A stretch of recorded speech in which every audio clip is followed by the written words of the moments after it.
જો તમે પણ તમારા ઘરની સુખ શાંતિ અને સંતાન સુખની કમી, ધનની કમીથી પરેશાન છો, તમારું નસીબ સાથ નથી આપી રહ્યું, તો 26 ઓગસ્ટ સોમવારે જન્માષ્ટમીના દિવસે આ ચમત્કારી ઉપાય જરૂર કરજો. તુલસીના મૂળની માટીનો આ 100% સચોટ અને અસરકારક ઉપાય કરવો જોઈએ, અને તમે જોશો કે થોડાક દિવસમાં તમારી બધી સમસ્યાઓ સંપૂર્ણપણે દૂર થઈ જશે. શ્રી કૃષ્ણ તુલસી વિના અધૂરા છે. શ્રી કૃષ્ણ વિના તુલસી અધૂરા છે. કરી લો આ મહા વિશેષ ઉપાય. જન્માષ્ટમીના આખા વર્ષમાં માત્ર એક જ વાર આવે છે, એટલે આ ઉપાય જરૂર જરૂર જરૂર કરજો. હજારો વર્ષ પછી 26 ઓગસ્ટ સોમવારના રોજ એક ખૂબ જ દુર્લભ અને દિવ્ય સંયોગ બનતા જઈ રહ્યો છે, કારણ કે આ દિવસે જન્માષ્ટમીના પવિત્ર તહેવારની સાથે સાથે રાજયોગ, અમૃત સિદ્ધિ યોગ તેમજ ધનલક્ષ્મી જેવા અનેક યોગો રચાઈ રહ્યા છે.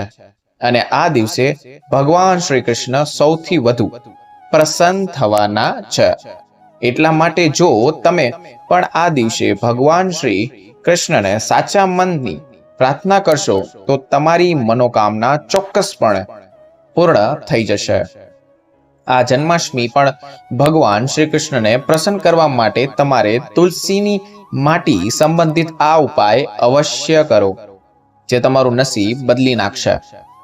સાથે જ આ ઉપાયથી તમારા બધા દુઃખોનો નાશ થશે. તો વિડીયોને તમે છેલ્લે સુધી જોતા રહેજો, અને જો તમે પણ તમારા જીવનમાં ભગવાન શ્રી કૃષ્ણના આશીર્વાદ મેળવવા માંગતા હોય તો વિડીયોને લાઈક કરો અને ખાસ કમેન્ટ બોક્સમાં જય શ્રી કૃષ્ણ અને રાધે રાધે લખવાનું ભૂલશો નહીં. જન્માષ્ટમીનો પવિત્ર તહેવાર ભગવાન શ્રી કૃષ્ણની જન્મ જયંતિ તરીકે ઉજવવામાં આવે છે. ભગવાન કૃષ્ણનો જન્મ શ્રાવણ મહિનાના કૃષ્ણ પક્ષની 8મા દિવસે રોહિણી નક્ષત્રમાં થયો હતો. તેમનો જન્મ દિવસ સાથે પણ ખૂબ જ ધામધૂમથી ઉજવવામાં આવે છે. મથુરા અને વૃંદાવનમાં જન્માષ્ટમીનો તહેવાર ખૂબ જ ધામધૂમથી ઉજવવામાં આવે છે. ખાસ કરીને મંદિરો અને ઘરોમાં લોકો બાલ ગોપાલના જન્મની ઉજવણીનું આયોજન કરે છે, અને બાલ ગોપાલ માટે પાલખી પણ શણગારે છે. એવું માનવામાં આવે છે કે ભગવાન વિષ્ણુએ ધર્મના સ્થાન માટે શ્રી કૃષ્ણ તરીકે જન્મ લીધો હતો. આ દિવસે વ્રત રાખવું અને શ્રી કૃષ્ણના સ્મરણ કરવું ખૂબ જ ફળદાયી છે. સહસ્ત્ર શાસ્ત્રોમાં જન્માષ્ટમીના વ્રતને વ્રતનો રાજા કહેવામાં આવે છે. જે આ વ્રત એકવાર પણ કરે છે તે સંસારના સર્વ સુખો ભોગવે છે અને વિષ્ણુ લોકમાં નિવાસ કરે છે. આ દિવસે લોકો આખો દિવસ ઉપવાસ રાખે છે. અને તમને જણાવી દઈએ કે જન્માષ્ટમીનું વ્રત આઠમના દિવસથી શરૂ થાય છે, અને આ વ્રતનું પાલન 9મી તિથિ પર કરવું જોઈએ, તો જ આ વ્રતનું સંપૂર્ણ ફળ પ્રાપ્ત થાય છે. તેથી આ વ્રત રાખનારોને સપ્તમીની રાત્રે હળવો અને સાત્વિક આહાર લેવો જોઈએ અને બ્રહ્મચાર્યનું પાલન કરવું જોઈએ. કેટલાક લોકો જન્માષ્ટમીના વ્રત નિર્મળા રાખે છે, તો કેટલાક લોકો ફળ ખાઈને આ વ્રત રાખે છે. જન્માષ્ટમીના દિવસે સવારે વહેલા ઉઠો, સ્નાન વગેરે કરો અને સ્વચ્છ વસ્ત્રો પહેરો. આ પછી પૂર્વ કે ઉત્તર તરફ મુખ કરીને બેસો અને હાથમાં થોડુંક પાણી, ફૂલો અને અક્ષર લઈને જન્માષ્ટમીનું વ્રત કરવાનો સંકલ્પ લો. આ પછી ભગવાન શ્રી કૃષ્ણની વિધિવત પૂજા કરો, અને તેમને જણાવી દઈએ કે નિશ્ચિતાકાલ એટલે કે મધ્યરાત્રિએ ભગવાન શ્રી કૃષ્ણની પૂજા કરવાની પરંપરા છે. તમને જણાવી દઈએ કે કેટલાક લોકો રાત્રિ પૂજા પછી આ જ વ્રત પાલન કરી લે છે, અને કેટલાક લોકો બીજા દિવસે સૂર્યોદય પછી વ્રતના પાલન કરે છે. ધ્યાનમાં રાખો કે તમે પ્રસાદ ખાધા પછી જ તમારો ઉપવાસનું પાલન કરો. આ દિવસે ઉપવાસ કરતી વખતે તમે રસદાર ફળોનું સેવન કરી શકો છો.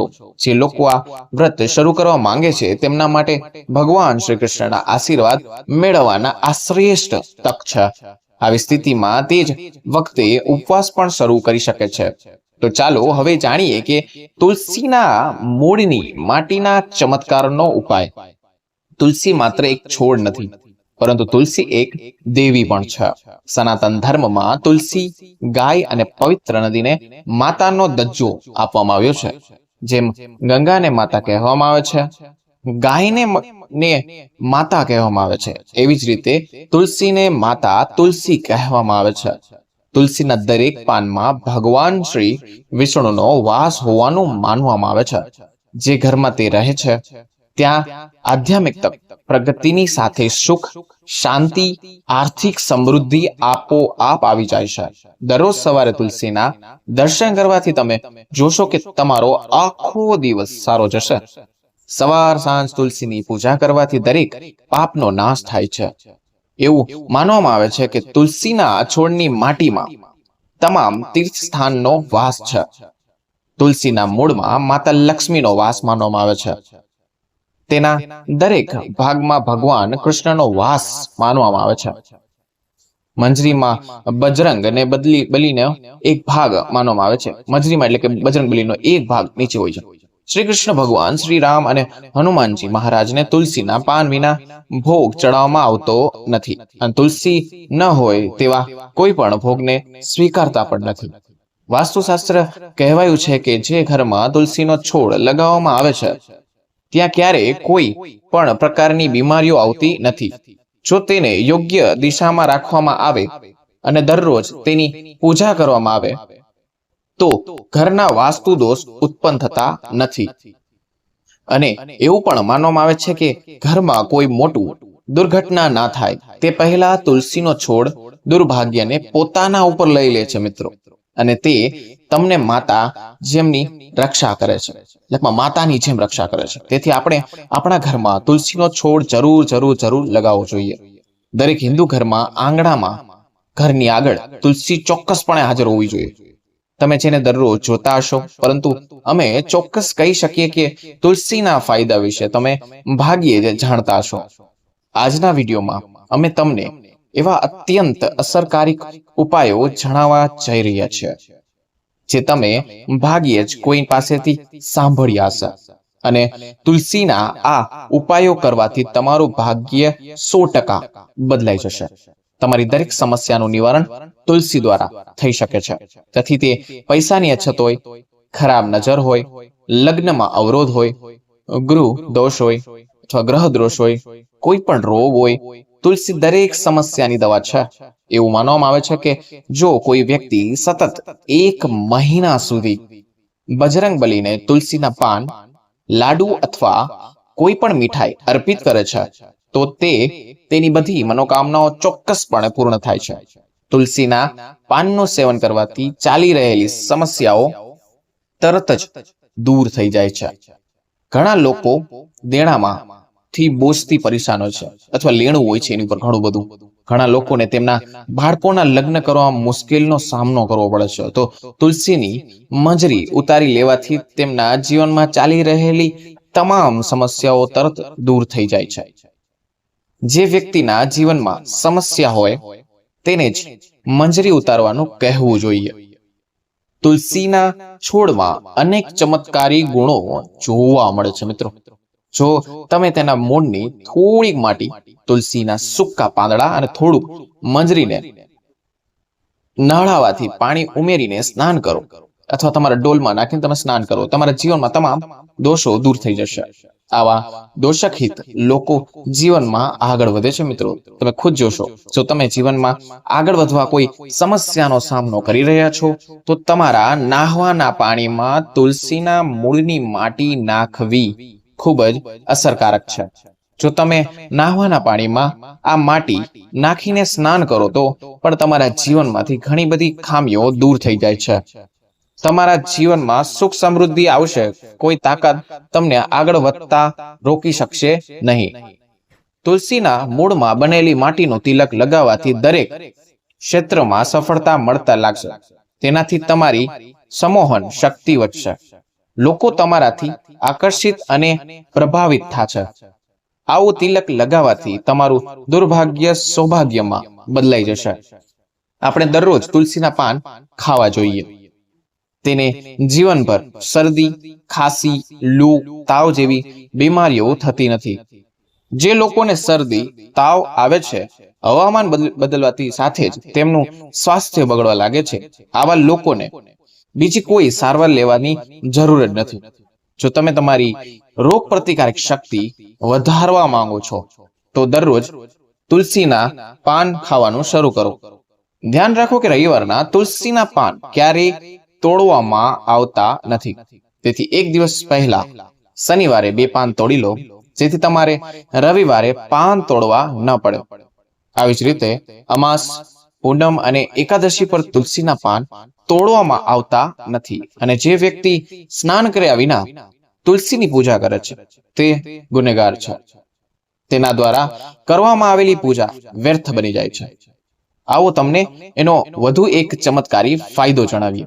જો તમે 6 મહિના સુધી તુલસીના પાન નિર્ધારિત સંખ્યામાં ખાઓ છો, નિશ્ચિત સંખ્યામાં એટલે કે જો તમે 4ની સંખ્યામાં ખાતા હોય તો તમારે દરરોજ ફક્ત 4 પાન ખાવાના છે. અને જો તમે 5ની સંખ્યામાં ખાતા હોય તો તમારે માત્ર 5ની સંખ્યામાં જ ખાવાના છે. અને દરેક દિવસમાં એક સવારે સ્નાન કર્યા પછી, ભગવાનની પૂજા પછી આ સમગ્ર સમયગાળા દરમિયાન તમારે બ્રહ્મચાર્યનું પાલન કરવું પડશે. તમને પ્રતિષ્ઠા, કીર્તિ, લધિમા સહિત 8 પ્રકારની સિદ્ધિઓ પ્રાપ્ત થશે. આપણે પૌરાણિક કથા સાંભળ્યું છે કે હનુમાનજી મહારાજ હવામાં ઉડીને ગમે ત્યાં જઈ શકતા હતા. તેમણે પોતાના હાથમાં દ્રોણાગીરી પર્વત ઉપાડ્યો હતો. આ બધું તેની પાસે રહેલી 8 સિદ્ધિઓના કારણે જે શક્ય બન્યું. આ સિદ્ધિઓના સહારે કોઈ અશક્ય કાર્યને શક્ય બનાવી શકાય છે. દુનિયામાં એવા ઘણા આત્માઓ છે જેમની પાસે અનેક પ્રકારની સિદ્ધિઓ છે. તેથી જો તમે નિર્ધારિત સંખ્યામાં 6 મહિના સુધી તુલસીના પાન ખાશો તો તમને 8 સિદ્ધિઓ પ્રાપ્ત થશે, જેના દ્વારા વ્યક્તિ અશક્ત કાર્યોને શક્ય બનાવી શકે છે. જરા કલ્પના કરો કે આવા વિશિષ્ટ પ્રયોગ દ્વારા તમે તમારું જીવન કેવી રીતે બદલી શકો. અમે આ એટલા માટે કહી રહ્યા છીએ જેથી તમારું જીવન ખૂબ જ સુખી બને. તો તુલસીના પાન ખાવાનું આજથી શરૂ કરો. આ શરીરને રોગથી મુક્ત રાખે છે. જે લોકો રોગોથી મુક્ત રહેવા માંગે છે તેઓ દરરોજ તુલસીના પાન નિયમિત સેવન કરવું જોઈએ. ચાલો હવે જાણીએ કે તુલસીના કેટલાક વિશેષ ફાયદાઓ. જે લોકો અવરોધો, નકારાત્મક શક્તિઓ વગેરે પ્રભાવિત છે. જો તમે ઈચ્છો છો કે નકારાત્મક શક્તિઓ તમારા ઘરથી થોડું હંમેશા માટે દૂર થઈ જાય તો તમારે તુલસીના છોડનું સૂકું લેવું ના જોઈએ. તમારે તેને ચાંદીના કે મૂકવું ના પડશે. તેને લાલ દોરામાં નાખીને અને તેને આગળ ગળામાં પહેરવું પડશે.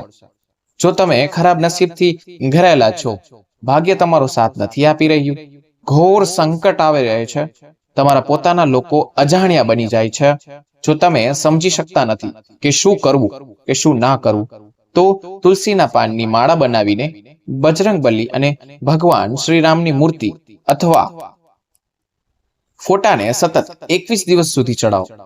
ગમે તેવી મોટી સમસ્યાઓ પણ દૂર થઈ જશે. તમને 1 અઠવાડિયામાં પરિણામ મળવાનું શરૂ થશે અને 1 મહિનાની અંદર તમે સંપૂર્ણપણે સમસ્યા મુક્ત થઈ જશો. તમારે આમાંથી કોઈ પણ ઉપાય અપનાવવો જોઈએ. આ એકદમ અસરકારક ઉપાય છે. જ્યારે તમે હનુમાન કે ભગવાન શ્રી રામને તુલસીના પાન અર્પણ કરો છો, વેપારમાં નુકસાનીથી બચવા માટે દર શુક્રવારે તુલસીના જ છોડને કાચું દૂધ ચડાવો. મીઠાઈ અર્પણ કર્યા પછી બાકીનો પ્રસાદ કોઈ વિવાહિત સ્ત્રીને દાન કરો. આમ કરવાથી વેપારમાં ધન લાભ થવાની સંભાવના રહે છે. તમારા ઘરમાં વાવેલો તુલસીનો છોડ તમે કોઈ દિશામાં રાખ્યો છે તે તપાસો. જો તમે તુલસીના છોડને ઉત્તર દિશા તરફ રાખો તો તેનાથી ધન જ પ્રાપ્ત થાય છે. આનાથી તમારા ઘરમાં પૈસાનો પ્રવાહ હંમેશા માટે ચાલુ રહે છે. જો તમે તેની સારી કાળજી લેશો, તુલસીના છોડની નિયમિત પૂજા કરો, જો તમે તુલસીના છોડને પશ્ચિમ દિશા રાખશો તો ઘરમાં સુખ, શાંતિ અને સમૃદ્ધિ આવશે. જો પૂર્વ દિશામાં રાખવામાં આવે તો સ્વાસ્થ્ય શરીર પ્રાપ્ત થઈ છે અથવા શરીર હંમેશા માટે સ્વાસ્થ્ય રહે છે. પરંતુ જો તમે તુલસીનો છોડ દક્ષિણ દિશામાં રાખો છો તો તે આખા ઘરને બરબાદ કરી દે છે. તમે જોયું હશે કે કેટલાક લોકો ઘરમાં તુલસીનો છોડ હોય છે, પરંતુ આવા લોકો ગરીબ રહે છે. ગરીબનું એક જ કારણ એ પણ હોઈ શકે છે કે તુલસીનો છોડ દક્ષિણ દિશામાં રાખવો જોઈએ નહીં. તમારે એ વાતનું પણ ધ્યાન રાખવું પડશે કે તુલસીના છોડને પૂરતો સૂર્યપ્રકાશ મળે. જ્યાં પણ તુલસીનો છોડ રાખવામાં આવે તેની આસપાસ હંમેશા સ્વચ્છતા રાખવી જરૂરી છે. આ સાથે જ તુલસી સંબંધિત કેટલાક ચમત્કારી ઉપાયો પણ છે, જે તમારે તમારી અનુકૂળતા મુજબ અવશ્ય અને જરૂર કરવા જોઈએ. જ્યારે તુલસીના પાન સુકાઈ જાય છે ત્યારે તમે તેનો ઉપયોગ તમારા નાહવાના પાણીમાં કરી શકો છો. નાહવાના પાણીમાં તુલસીનો છોડ ઉમેરવાથી શરીરમાં નકારાત્મક ઉર્જા રહેતી નથી. ઉપરાંત જો તમે ભગવાન કૃષ્ણના બાળ સ્વરૂપની પૂજા કરો છો તો તમે તેમાં સૂકા તુલસીના પાનનો ઉપયોગ કરી શકો છો. દેવી લક્ષ્મીની કૃપા મેળવવા માટે સૂકા તુલસીના પાનને લાલ રંગના કાપડામાં બાંધીને જ્યાં તમે પૈસા રાખો છો ત્યાં રાખો. આમ કરવાથી દેવી લક્ષ્મીની કૃપા જળવાઈ રહે છે અને વ્યક્તિને આર્થિક સમસ્યાઓનો સામનો કરવો પડતો નથી. મિત્રો, વિડીયો સારો લાગે તો વિડીયો લાઈક કરજો, ચેનલ સબસ્ક્રાઇબ કરજો. અને જો આ વિડીયો તમને ગમ્યો હોય તો નીચે કમેન્ટ સેક્શનમાં એકવાર રાધે રાધે જરૂર લખજો. હવે મળીશું નવા વિડીયો નવા ટોપિક સાથે. ત્યાં સુધી બધાને રાધે રાધે.